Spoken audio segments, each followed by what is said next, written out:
마태복음 19장 1절에서 12절의 말씀을 함께 교독하시고 마지막 절 12절은 함께 읽겠습니다. 제가 먼저 1절을 읽습니다. 예수께서 이 말씀을 마치시고 갈릴리를 떠나 요단강 건너 유대 지경에 이르시니 큰 무리가 따르거늘 예수께서 거기서 그들의 병을 고치시더라.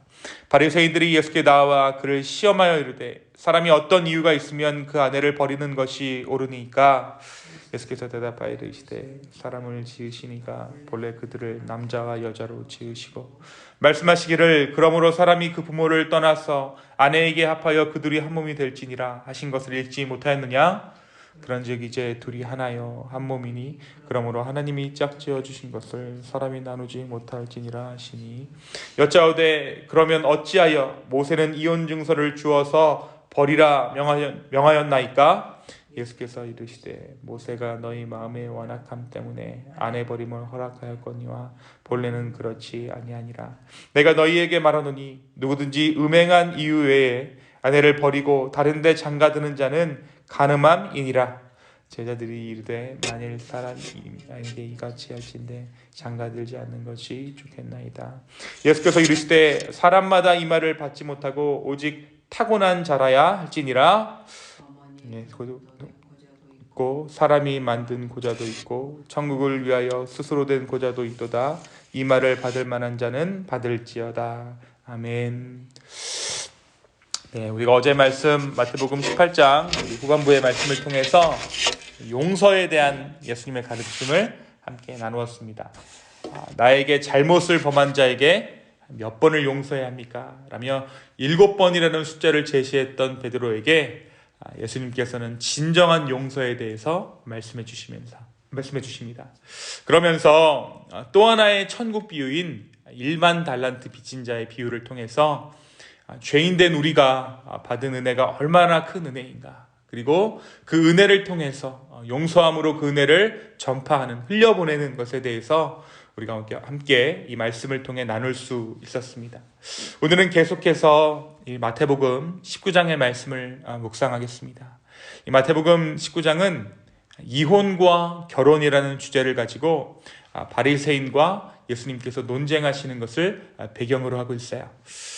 예수님께서 요단강 건너 유대 지역으로 이동하셨다라고 오늘 말씀이 기록합니다. 19장 1절에 보니까 예수께서 이 말씀은 용서에 대한 말씀이죠. 1만 달란트 빚진 자의 비유를 통한 말씀입니다. 이 말씀을 마친 후에 갈릴리를 떠나서 요단강 건너 유대 지경에 이릅니다. 이것은 이제 예수님께서 십자가에 못 박혀 돌아가실 그 땅으로 예수님께서 입성하셨다라는 것을 오늘 말씀 가운데 알 수 있습니다. 점점 그 십자가의 그 현장으로 예수님께서 가까워지고 계신 거예요. 예수님께서 이 요단강 건너 유대 지역에서 사역하시면서 많은 병든 자들을 고쳐주십니다. 예수님께서 천국 복음을 전하시면서 병고침을 통해 표적을 나타내시자 역시 큰 무리가 예수님을 따릅니다. 그리고 병을 고치기 위해 많은 무리가 예수님 앞으로 모여요. 바로 그때 이번에도 바리새인들이 예수님을 시험하기 위해서 예수님께 질문합니다. 그 질문은 이혼에 관련된 질문이었어요. 왜 이들은 예수님께 이혼에 관한 질문을 던졌을까요? 그런데 어떻게 질문하냐면 언제 버릴 수 있습니까? 라고 질문합니다. 3절 한번 볼까요? 3절에 보니까 바리새인들이 예수께 나와 그를 시험하여 이르되 사람이 어떤 이유가 있으면 그 아내를 버리는 것이 옳으니까. 그러니까 어떻게 보면 이 지금 질문 자체가 잘못되어져 있는 것을 우리가 보는 것이죠. 언제 우리가 아내를 버릴 수 있습니까? 라는 질문이었습니다. 그렇다면 왜 이들은 예수님께 이러한 질문을 던졌을까요? 왜 이러한 이혼에 관한 질문을 이런 식으로 예수님께 했을까요? 그것은 바로 이 지역에서 사역하던 세례 요한이 당시 유대 땅을 관할하던 분봉왕 헤롯의 이혼과 재혼에 대해서 강하게 비판합니다. 그리고 그가 결국 붙잡혀요. 그리고 사형에 처해졌기 때문입니다. 바리새인들은 예수님을 세례 요한과 같이 죽음에 몰아넣을 수 있는 질문으로 지금 이혼에 관한 질문을 한 것이죠. 성경적인 결혼관 또는 이혼에 대해서 궁금해서 그들이 예수님께 물은 것이 아니라 예수를 시험하기 위해, 그를 곤경에 빠뜨리기 위해 오늘 이와 같은 질문을 했던 것입니다. 이 바리새인들은 예수님께 어떤 이유가 있으면 남편이 아내를 버릴 수 있습니까? 라고 묻습니다. 예수님께서는 이 질문에 어떻게 대답하십니까? 예수님은 이들의 이 질문에 결혼한 두 사람을 지으시고 하나가 되도록 짝지어 주신 분이 하나님이시다라고 말씀하세요. 그래서 이 결혼을 통해 맺어진 관계를 결코 사람이 나눌 수 없다라고 예수님께서 말씀하십니다. 이혼이란 하나님의 창조 질서를 거스르는 것이다 라고 예수님께서 분명하게 말씀하신 것이죠. 그러자 이들은 다시 한번 질문합니다. 이번에는 모세가 이혼을 장려한 것처럼 질문해요. 하지만 예수님은 이 질문에 대해서도 모세가 이혼 소리를 준비하나 말한 것은 남자들이 악한 마음으로 아내를 함부로 버리는 그 당시 상황에서 아내를 보호하기 위해 이혼 소리를 준비하라 한 것이었음을 말씀하십니다. 이혼을 합리화하고 이혼을 합법화시킨 것이 아니라 남편들이 하도 아내들을 그냥 버려버리니까 이것을 위해 아내를 보호하기 위해서 이혼 소리를 준비하라라고 모세가 이야기했다라는 것이죠. 자신을 곤란에 빠뜨리려는 하나님의 이 사람들의 질문에 오히려 예수님은 하나님께서 설계하시고 본래 하나님께서 계획하신 결혼이란 어떠한 것인가를 그들에게 말씀해 주십니다.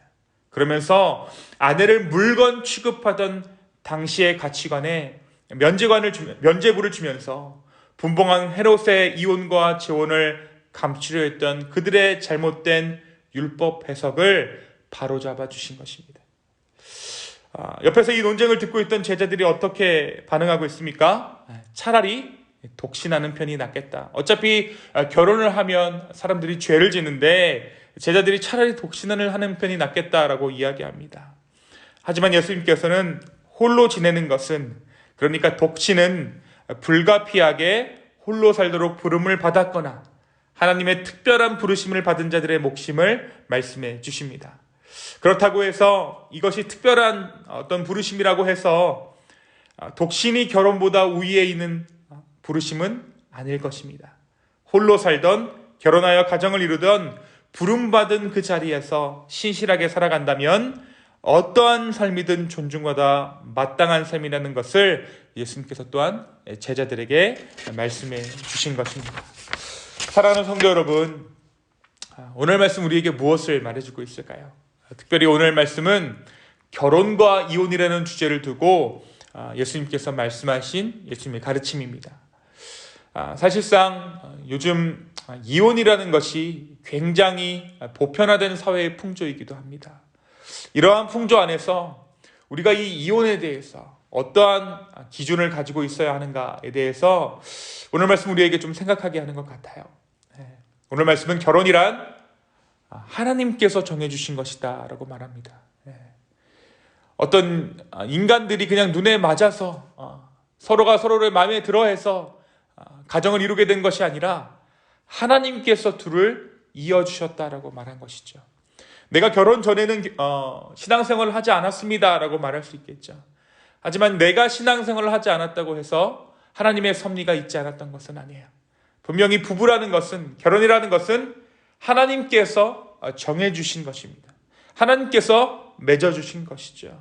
그리고 그것을 결코 사람이 나눌 수 없다라는 것이 예수님의 말씀이었어요. 물론 학대를 받거나 배우자의 폭력으로 인해 위협을 받는다면 마땅히 이혼을 결정해야 합니다. 또한 오늘 말씀 이야기하는 것처럼 배우자가 외도를 하게 된다면 남편이나 아내는 또 다른 결혼을 할 수 있다는 것을 예수님께서 말씀하고 계시죠. 하지만 우리가 이혼이라는 것을 너무 쉽게 결정해버린다면 그것은 하나님의 뜻을 외면하는 것임을 오늘 말씀이 분명히 말해주고 있는 것이죠. 내가 좀 불편해서 결혼해 보니까 맞는 것 같지 않아서, 상대방이 나와 맞지 않는 것 같아서 혼자 사는 편이 나아서 하나의 라이프 스타일을 선택하는 것처럼 내가 편하기 위해 이혼을 결정한다면 그것은 하나님 앞에 죄를 진 것입니다. 세상법은 이혼을 할 수 있는 제도가 여러 가지로 마련되어져 있지만 그 법을 우선적으로 우리의 삶에 적용하는 것이 아니라 하나님 앞에서 맺어진 짝이므로, 하나님께서 그 짝을 맺어주셨으므로, 그리고 부부된 관계를 하나님께서 이어주셨다라고 인정하기에 우리는 우리의 부부관계를 지키기 위해 노력해야 하고 기도해야 한다는 것입니다. 오늘 우리 가정을 이루신 분이 누구십니까? 바로 하나님 아버지십니다. 우리의 가정을 이루신 분이 하나님이심을 인정하며 주께 나아가는 이 아침 되기를 소망합니다. 그리고 그 하나님의 섭리가 여전히 우리 가정 가운데 또 우리 부부관계 가운데 신실하게 일하시고 계심을 인정하며 감사할 수 있는 저와 여러분 되기를 예수님의 이름으로 축원합니다. 또 한 가지 오늘 말씀 이야기하고 있는 것이 있죠. 그것은 우리로 하여금 하나님의 말씀을 죄짓는 명분 삼지 말라라는 거예요. 당시 헤롯은 자신의 이혼을 비판하던 세례 요한을 누명에 씌워 옥에 가둡니다. 그리고 우리가 잘 알고 있는 것처럼 헤롯의 아내의 관계로 세례 요한은 목이 잘려 죽습니다. 하나님 앞에서 자신의 죄를 감추고자 세례 요한을 죽인 것이죠. 오늘 말씀에서도 바리새인들은 헤롯의 이혼을 정당화시키는 명분으로 구약의 말씀을 가지고 옵니다.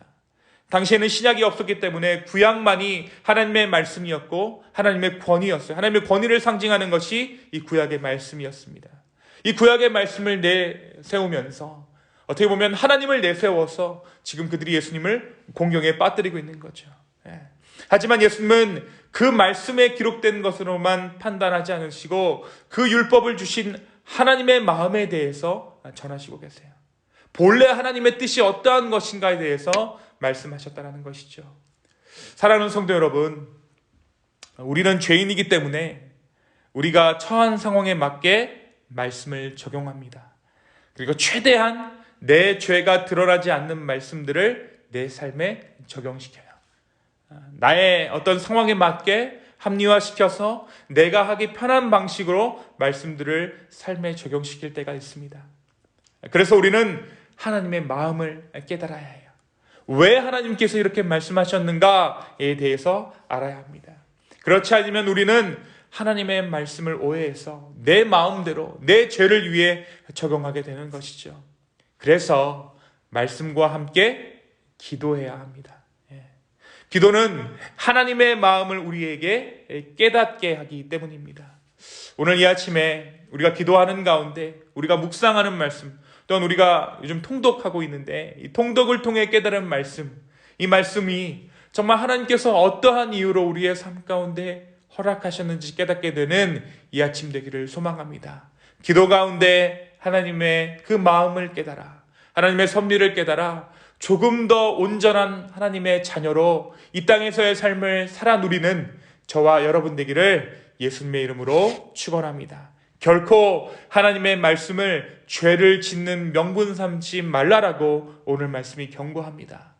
이 말씀 가운데 있는 하나님의 뜻을 깨달아 혹여라도 우리의 삶 가운데 이런 방향으로 말씀을 묵상하고 있다면 또한 회개함으로 회개의 열매를 거둘 수 있는 이 아침 되기를 예수님의 이름으로 축원합니다. 이 시간 함께 기도하시겠습니다. 주님, 이 아침에 우리가 주님의 뜻을 구합니다. 하나님의 뜻이 어디에 있는지 우리로 하여금 깨닫게 하여 주십시오. 하나님의 마음이 어디에 있는지 우리로 하여금 알게 하여 주시옵소서. 아버지 하나님, 우리가 말씀을 읽지만 이 말씀을 우리의 마음대로 우리의 잣대로 재단하여 우리가 죄짓기 편한 대로 이 말씀을 적용하는 것이 아니라 주여 온전한 하나님의 마음을 깨달아 하나님의 뜻이 무엇인지 먼저 분별할 수 있는 그 지혜를 우리 가운데 허락하여 주시옵소서.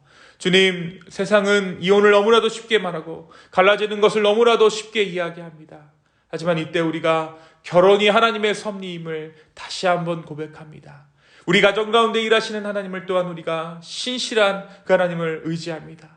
주여, 우리 가정을 지켜 보호하여 주시고 주여 각 가정 가운데 함께하여 주시옵소서. 감사합니다. 이 모든 말씀 살아서 역사하시는 예수님의 이름으로 기도하였습니다. 아멘.